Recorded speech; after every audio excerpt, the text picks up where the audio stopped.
आदरणीय सभापति जी, आज इस सदन की शोभा बढ़ाने वाले, सदन में जीवंतता लाने वाले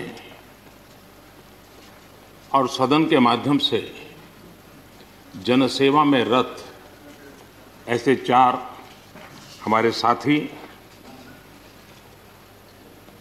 उनका कार्यकाल पूर्ण होने के कारण नए कार्य की ओर कदम रख रहे हैं। श्रीमान गुलाम नबी आज़ाद जी, श्रीमान शमशेर सिंह जी, मीर मोहम्मद फैयाज जी, नाजिर अहमद जी, मैं आप चारों महानुभावों को इस सदन की शोभा बढ़ाने के लिए, आपके अनुभव का, आपके ज्ञान का सदन को और देश को लाभ देने के लिए और अपने क्षेत्र की समस्याओं का समाधान के लिए आपने जो कुछ भी योगदान किया है, उसके लिए मैं सबसे पहले तो आपका धन्यवाद करता हूं।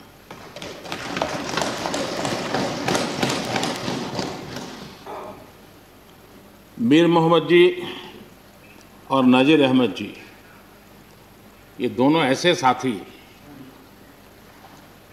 सदन में शायद उनकी तरफ बहुत कम लोगों का ध्यान गया होगा, लेकिन कोई भी सत्र ऐसा नहीं होगा कि जिनके साथ मुझे मेरी चैम्बर में बैठ कर के अलग अलग विषयों पर सुनने का, समझने का मौका न मिला। इवन कश्मीर की भी बारीकियां जब उनके साथ बैठता था, कभी कभी तो वो परिवार के साथ भी आते थे, इतने अनेक पहलू मेरे सामने रखते थे, वो मेरे लिए भी बड़ा एनलाइटनिंग रहता था। तो मैं हमारे इन दोनों साथियों का, जो मेरे साथ व्यक्तिगत रूप से नाता रहा और जो जानकारियाँ मुझे वो मिलती थी, मैं उसके लिए उनका हृदय से आभार भी व्यक्त करता हूँ। और मुझे विश्वास है कि उनका कमिटमेंट और उनकी क्षमता, ये दोनों देश के लिए और विशेष करके जम्मू कश्मीर के लिए काम आएगी। देश की एकता, देश के सुख शांति वैभव को बढ़ाने में काम आएगी, जब मुझे पूरा विश्वास है। हमारे एक साथी शमशेर सिंह जी, अब तो याद भी नहीं रहा कितने सालों से मैं उनके साथ काम करता रहा हूँ, क्योंकि मैं संगठन की दुनिया में का इंसान रहा, इसी क्षेत्र में मैं काम करता था। कई वर्षों तक जम्मू कश्मीर में भी काम करने का मौका मिला। तो मेरे साथी कार्यकर्ता के रूप में कभी एक स्कूटर पर ट्रैवल करने का मौका मिलता था। बहुत छोटी आयु में जो इमरजेंसी में जेल में गए, उसमें शमशेर सिंह जी थे। और इस सदन में शमशेर सिंह जी की उपस्थिति 96% है। ये अपने आप में, यानी जो दायित्व जनता ने उनको दिया, उसको बिल्कुल 100% निभाने का प्रयास। मृदुभाषी हैं, सरल हैं, और मुझे विश्वास है कि जम्मू कश्मीर से रिटायर होने वाले चार आदरणीय सदस्यों के लिए उनके जीवन का यह कार्यकाल सबसे उत्तम कार्यकाल है, क्योंकि इतिहास ने एक नई करवट बदली है और जिसके वो साक्षी बने हैं, सहयात्री बने हैं। ये उनके जीवन की बहुत बड़ी घटना है। श्रीमान गुलाम नबी जी, मुझे चिंता इस बात की है कि गुलाम नबी जी के बाद इस पद को जो संभालेंगे, उनको गुलाम नबी जी से मैच करने में बहुत दिक्कत पड़ेगी।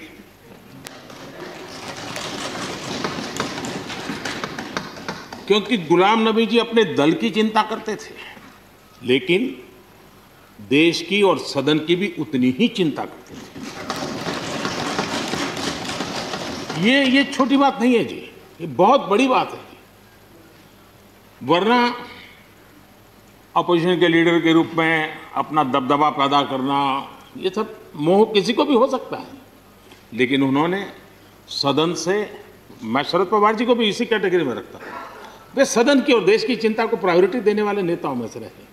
गुलाम नबी जी ने बखूबी इस काम को निभाया है। मुझे याद है इस कोरोना काल में मैं एक फ्लोर लीडर्स की मीटिंग कर रहा था, तो उसी दिन गुलाम नबी जी का फ़ोन आया। तो मोदी जी, ये तो ठीक है आप करते हैं, लेकिन आप एक काम कीजिए, सभी पार्टी लीडर्स की मीटिंग जरूर बुलाइए। मुझे अच्छा लगा कि उन्होंने पार्टी लीडर्स के साथ, सभी पार्टी अध्यक्षों के साथ बैठने का मुझे सुझाव दिया, और मैंने उस मीटिंग को किया भी। वो गुलाम नबी जी के सुझाव पर किया था। और मुझे कहने में, यानी इस प्रकार का संपर्क, और उसका मूल कारण है कि उनको दोनों तरफ का अनुभव रहा है, सत्ता दल का भी और विपक्ष का। 28 साल कार्यकाल, ये अपने आप में बहुत बड़ी बात होती है। बहुत साल पहले की बात है, शायद अटल जी की सरकार होगी, मुझे याद नहीं रहा। मैं यहाँ सदन में किसी काम से आया था, मैं तो तब राजनीति में नहीं था,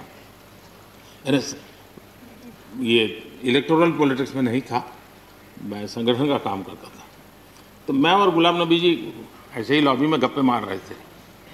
अब जैसा पत्रकारों का स्वभाव रहता है, बराबर नज़र लगाए बैठे थे कि ये दोनों का मेल कैसे हो सकता है। हम हंसी खुशी से बातें कर रहे थे, तो हम जैसे ही निकले तो पत्रकारों ने घेर लिया। गुलाम नबी जी ने बहुत बढ़िया जवाब दिया था। वो जवाब हम लोगों के लिए बहुत काम आने वाला है। उन्होंने कहा, भाई देखिए, आप लोग हमको अखबारों में या टीवी माध्यमों में या पब्लिक मीटिंग में लड़ते झगड़ के देखते हो, लेकिन सचमुच में इस छत के नीचे हम जैसे एक परिवार का वातावरण कहीं नहीं होता है। इतनी हमारी आत्महत्या होती है, इतने सुख दुख होते हैं। ये जो स्पिरिट है, वो स्पिरिट अपने आप में बहुत बड़ी बात होती है। गुलाम नबी जी का एक शौक शायद बहुत कम लोगों को पता होगा, और कभी उनके साथ बैठोगे तो बताएंगे। हम सरकारी बंगलों में रहते हैं, तो बंगले की दीवारें, अपना सोफा सेट, उसी के आसपास हमारा दिमाग रहता है। लेकिन गुलाम नबी जी ने उस बंगले में जो बगीचा बनाया है, यानी एक प्रकार से कश्मीर की घाटी की याद दिला दे, ऐसा बगीचा बनाया है। और इसका उनको गर्व भी है। वो समय देते हैं, नई नई चीज़ें जोड़ते हैं, और हर बार जब कंपटीशन होती है तो उनका बंगला नंबर 1 ले आता है। यानी अपने सरकारी जगह को भी कितने प्यार से संभालना, यानी बिल्कुल मन से उन्होंने इसको संभाला है। जब आप मुख्यमंत्री थे, मैं भी एक राज्य का मुख्यमंत्री के नाते काम करता था, हमारी बहुत गहरी निकटता रही उस कालखंड में। शायद ही कोई ऐसी घटना मिल सकती है कि जबकि हम दोनों के बीच में कोई संपर्क सेतु ना रहा हो। एक बार गुजरात के यात्री, क्योंकि जम्मू कश्मीर में जाने वाले टूरिस्ट में गुजरात बहुत बड़ा नंबर रहता है, और टेररिस्टों ने पर हमला कर दिया। करीब 8 लोग शायद मारे गए। सबसे पहले गुलाम नबी जी का मुझे फ़ोन आया।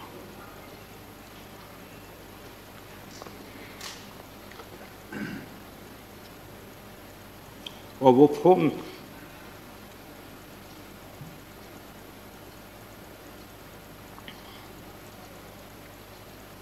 सिर्फ सूचना देने का नहीं था,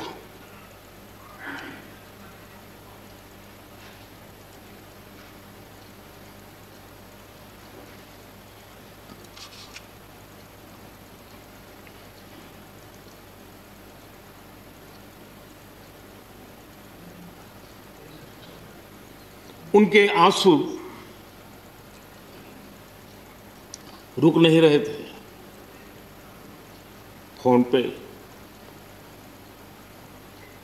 उस समय प्रणब मुखर्जी साहब डिफेंस मिनिस्टर थे। मैंने उनको फ़ोन किया, मैंने कहा, साहब अगर फोर्स का हवाई जहाज़ मिल जाए डेड बॉडी को लाने के लिए। रात देर हो गई थी।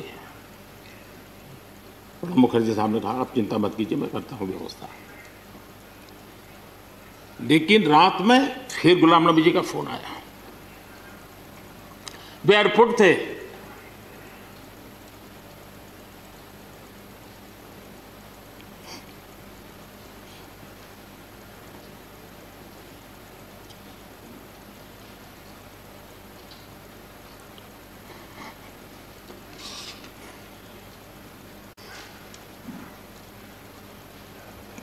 एयरपोर्ट से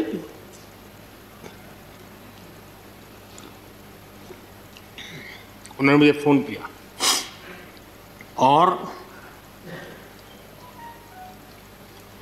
जैसे अपने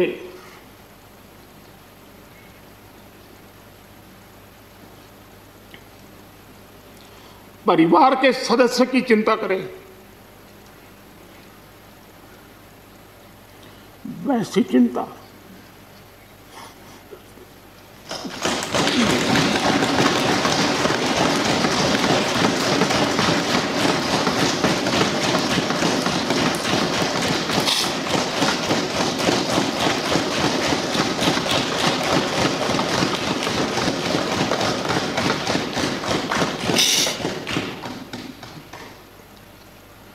पद, सत्ता जीवन में आती रहती है, लेकिन उसे कैसे पचाना,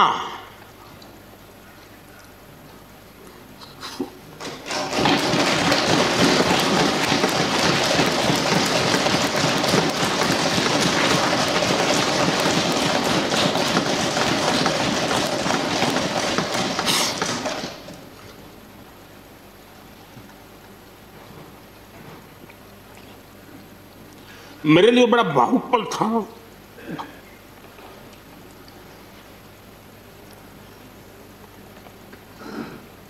दूसरे दिन सुबह फोन आया कि मोदी जी सब लोग पहुंच गए।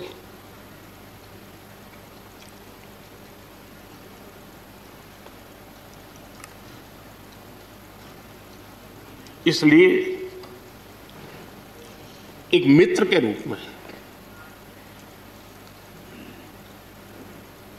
गुलाम नबी जी को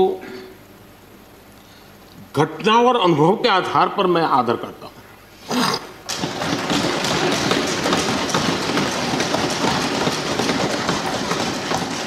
और मुझे पूरा विश्वास है कि उनकी सौम्यता, उनकी नम्रता, इस देश के लिए कुछ कर गुजरने की उनकी कामना, वो कभी उनको चैन से बैठने नहीं देगी।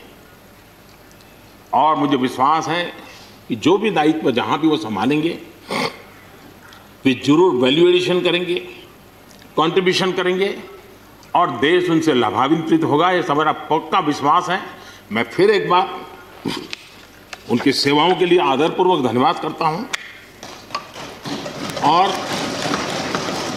व्यक्तिगत रूप से भी मेरा उनसे आग्रह रहेगा कि मन से मत मानो कि अब आप इस सदन में नहीं हो। आप के लिए मेरे द्वार हमेशा खुले, इन चारों माननीय सदस्यों के लिए खुले हैं। आपके विचार, आपके सुझाव, क्योंकि देश में सब बहुत जरूरी होता है। ये अनुभव बहुत काम आता है, मुझे मिलता रहेगा, ये अपेक्षा मैं रखता ही रहूँगा। आपको मैं निवृत्त होने नहीं दूंगा। फिर एक बार बहुत शुभकामनाएं, धन्यवाद।